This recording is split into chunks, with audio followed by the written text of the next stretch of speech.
எல்லோருக்கும் என் வணக்கம். எதிர்பாராத விஷயங்களை எதிர்கொள்வதில் மனிதனுக்கு எப்பவுமே ஒரு அலாதியான இன்பம் அல்லவா? நாம் வாழ்க்கையும் ஒரு மாய வேட்டைதானே. எதிர்பாராத நேரத்தில் சோதனைகள், நெருக்கடிகள் வரும், தாக்குதல்கள் வரும். அதை சந்தோஷமாய் எதிர்கொள்வோம்.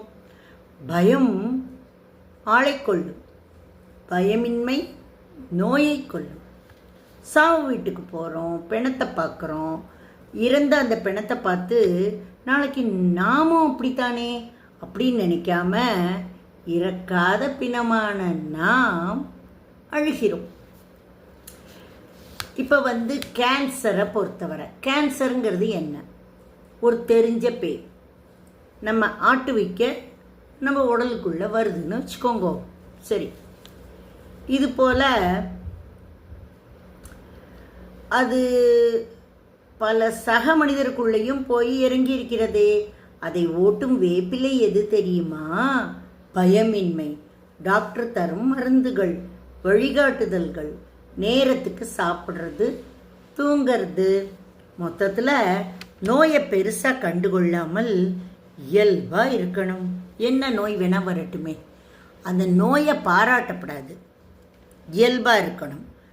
யாராவது நம்ம ஃப்ரெண்ட்ஸே இருக்காங்கன்னு வைங்க, அவளை நம்ம அப்படியே பாராட்டிகிட்டே இருக்கோம்னா அவங்களாம் நம்ம கூடவே தெரிவாங்க.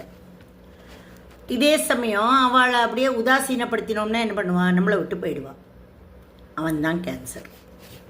உலகம் பூரா எவ்வளவோ குணம் தெரியாத வைரஸ்கள் உலாவும் பொழுது, லைக் எப்போலா, அதை பற்றி அவனுக்கெல்லாம் தெரியும்.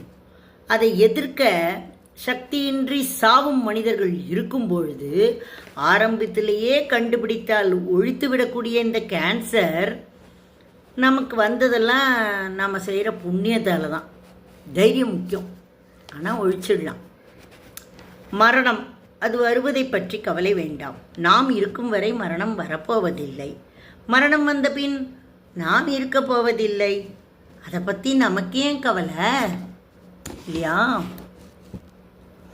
ஓகே, சரி.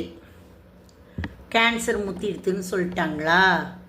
காப்பாற்ற முடியாதுன்னு சொல்லிட்டாங்களா? யார்? கலியுக கடவுள்கள் சொல்லிட்டாங்க, டாக்டர்ஸ். எத்தனை பேருக்கு இந்த பாக்கியம் கிடைக்கும்? கடவுள் சிக்னல் கொடுத்து சில நாள் பூமியில் நம்மளை வாழ சான்ஸ் கொடுத்துருக்காரு. வலி இல்லாமல் பார்த்துப்போம். மனசை ஃபெதர் மாதிரி வச்சுப்போம், இறகு போல் வச்சுட்டு வேண்டியதை நம்ம உறவுக்கு, சமூகத்துக்கெல்லாம் செய்வோம்.